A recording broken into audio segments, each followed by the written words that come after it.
आरक्षण कोई गरीबी उन्मूलन की व्यवस्था नहीं है। आरक्षण भागीदारी का मसला है। गरीबी उन्मूलन के लिए और भी प्रोग्राम होते हैं। आपको यदि काम करना है सोशल जस्टिस के लिए, सामाजिक न्याय के लिए, इक्वेलिटी के लिए, तो आपको दूसरे सारे प्रोग्राम साथ साथ करने पड़ेंगे। आपने वो किए नहीं। भागीदारी का अर्थ होता है कि आप नौकरियों में जाएंगे, आपका एक कल्चरल कैपिटल बनेगा, आपका एक सोशल कैपिटल बनेगा, जो अपर कास्ट के पास है, जो सवर्ण समुदाय के पास है। कहाँ हमारा सोशल कैपिटल है, कहाँ कल्चरल कैपिटल है, कितने गायक हैं हमारे, कितने फिल्मकार हैं हमारे, कितने संस्कृति कर्मी हमारे, कितने संसाधनों पे आप, तो ये सब कहाँ है? तो ये नुकसान होगा। पहले से बैकलॉग है, उस बैकलॉग को भरे बिना आप नए सिरे से यदि आप इसको बांट देते हैं तो जो पढ़ा, थोड़ा सा भी जो पढ़ पाया है वो तो वहाँ पहुंच जाता है, आवेदन करता है। जो एकदम नहीं पढ़ा है वो पहुंच भी नहीं पाएगा, तो बैकलॉग तो और बढ़ेगा ना। ये बटेगा तो बैकलॉग और बढ़ेगा। तो इसलिए साथ साथ प्रोग्राम करने की जरूरत है मेरे हिसाब से सोशल जस्टिस को लेकर के। सुप्रीम कोर्ट बिना किसी खास डेटा के, एम्पेरिकल डेटा के, हमारे पास 1931 का जाति गणना है, यानी हमारे पास डाटा कब का है? आज से 100 साल पुराना है। तो सवाल है कि आपने कैसे तय कर लिया कि अनुसूचित जाति से या दलित जातियों से, जनजातियों से एक खास हिस्सा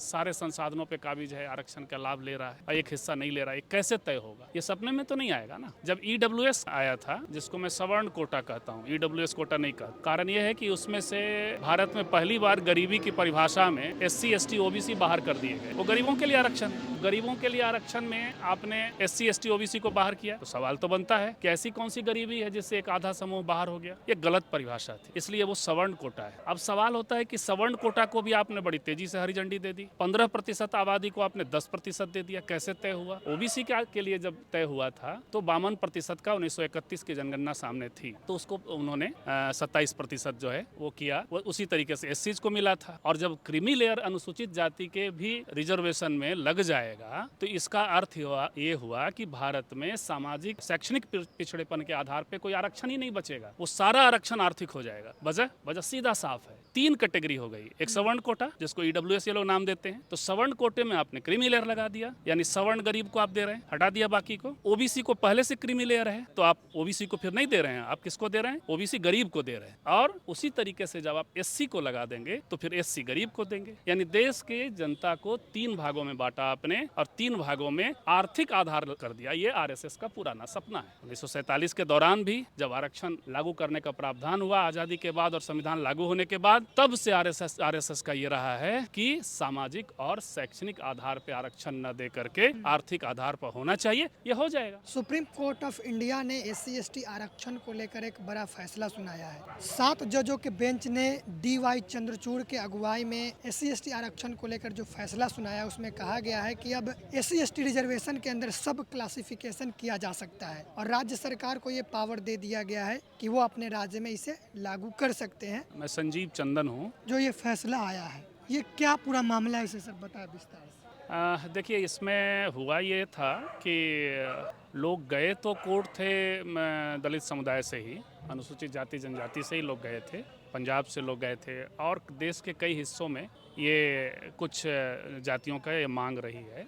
बिहार में भी आप जानते हैं कि दलित महादलित का एक किया गया था। जीतनराम मांझी यहाँ बिहार में इसके पक्षधर हैं। लेकिन सवाल दूसरा है, बिहार में जब हुआ तो आरक्षण का बंटवारा नहीं हुआ था। महादलितों का एक सेक्शन बना करके कोशिश की गई थी कि कुछ उनके लिए व्यवस्था की जाए, अलग से व्यवस्था की जाए, और यही ज़रूरत है। सुप्रीम कोर्ट, मुझे समझ में बात नहीं आ रही है कि बिना किसी खास डेटा के, एम्पेरिकल डेटा के, हमारे पास आप सबको पता है, हम सबको पता है कि 1931 का जाति गणना है, यानी हमारे पास डाटा कब का है? आज से 100 साल पुराना है। तो सवाल है कि आपने कैसे तय कर लिया कि अनुसूचित जाति से या दलित जातियों से, जनजातियों से एक खास हिस्सा सारे संसाधनों पे काबिज है, आरक्षण का लाभ ले रहा है और एक हिस्सा नहीं ले रहा है? कैसे तय होगा? ये सपने में तो नहीं आएगा ना। जब ईडब्ल्यूएस आया था, जिसको मैं सवर्ण कोटा कहता हूँ, ईडब्ल्यूएस कोटा नहीं कहता। कैसे सर? कारण ये है कि उसमें से भारत में पहली बार गरीबी की परिभाषा में SC ST OBC बाहर कर दिए गए। वो गरीबों के लिए आरक्षण है। तो गरीबों के लिए आरक्षण में आपने SC ST OBC को बाहर किया, तो सवाल तो बनता है कि ऐसी कौन सी गरीबी है जिससे एक आधा समूह बाहर हो गया? ये गलत परिभाषा थी, इसलिए वो सवर्ण कोटा है। अब सवाल होता है कि सवर्ण कोटा को भी आपने बड़ी तेजी से हरी झंडी दे दी और 15% आबादी को आपने 10% दे दिया। कैसे तय हुआ? OBC के लिए जब तय हुआ था तो 52% का 1931 की जनगणना सामने थी, तो उसको उन्होंने 27% जो है वो किया। वो उसी तरीके से एससीज को मिला था। तो सुप्रीम कोर्ट का ये जो व्यवहार है कि आप बिना आपके सामने ये प्रॉपर सबूत, प्रॉपर डेटा के आपने तय कर लिया कि कुछ जातियों ने कब्जा कर लिया है आरक्षण के से मिले लाभ पर, हालांकि वो लाभ नहीं, हक है। तो ये सवाल है। दूसरी बात कि उसी में से एक जज, हालांकि दुर्योग है कि वो BR गवई हैं, दलित समुदाय से आते हैं, बुद्धिस्ट हैं, RS गवई के बेटे हैं, उन्होंने क्रीमी लेयर की बात की। अब सवाल है कि आप क्रीमी लेयर की बात कर रहे हैं और आपका भाई राजेंद्र गवई चुनाव लड़ते हैं अनुसूचित जाति की सीट से, यानी नौकरियों में क्रीमी लेयर होगा, ये आप तय कर रहे हैं।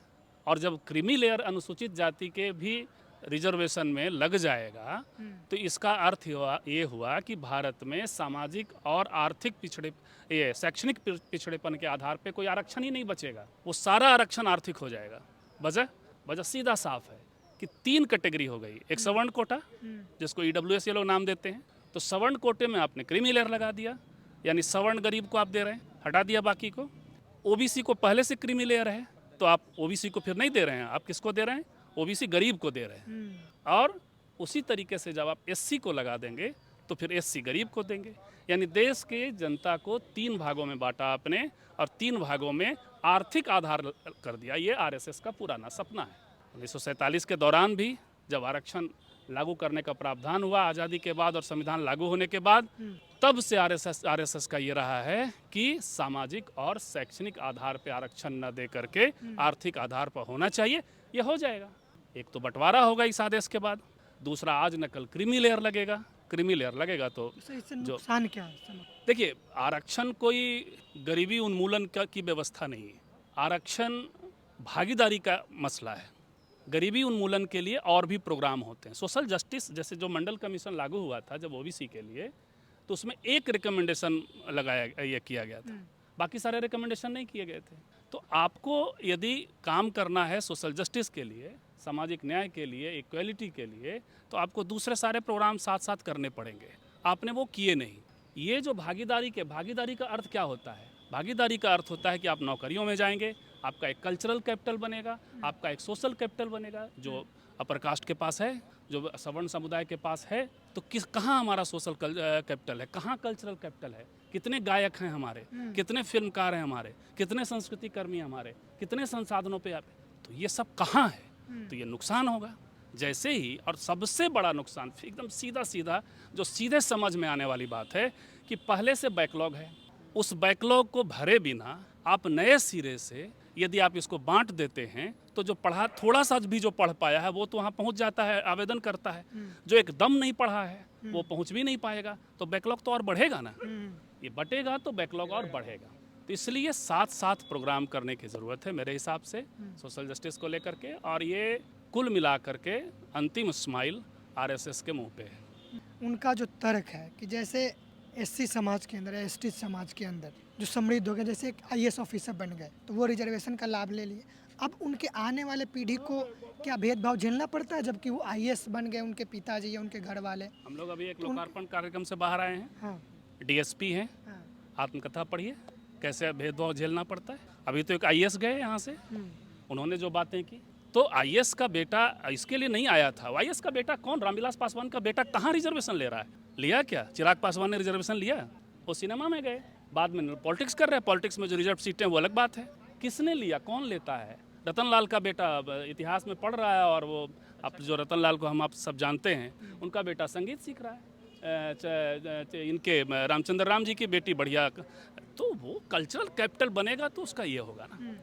तो मुझे नहीं लगता कि अब जो तर्क है कि उनसे ये कम कर दिया जाएगा और जिन्हें नहीं मिल रहा है उनको दिया जाएगा। वो कैसे? जब वो तैयारी नहीं रहेंगे, जब ग्रेजुएट नहीं रहेंगे, अंडर ग्रेजुएट नहीं रहेंगे। मुसर समुदाय में 1000 में मात्र 1 पोस्ट ग्रेजुएट है, तो कहाँ मुसर समुदाय अप्लाई करेगा? ये सवाल है। तो सर तो क्या ये योजना बननी चाहिए जो पिछड़े हुए हैं, जो ग्रेजुएशन नहीं कर पा रहे, जो मैट्रिक नहीं पास आउट कर पा रहे, उन सब के लिए सामाजिक न्याय का प्रोग्राम चलना चाहिए। इसको साथ साथ चलाते हुए एक ऐसी स्थिति आएगी जब ये भी होगा, लेकिन अभी वक्त नहीं आया है। कॉलेजियम सिस्टम पे क्या कहेंगे सर?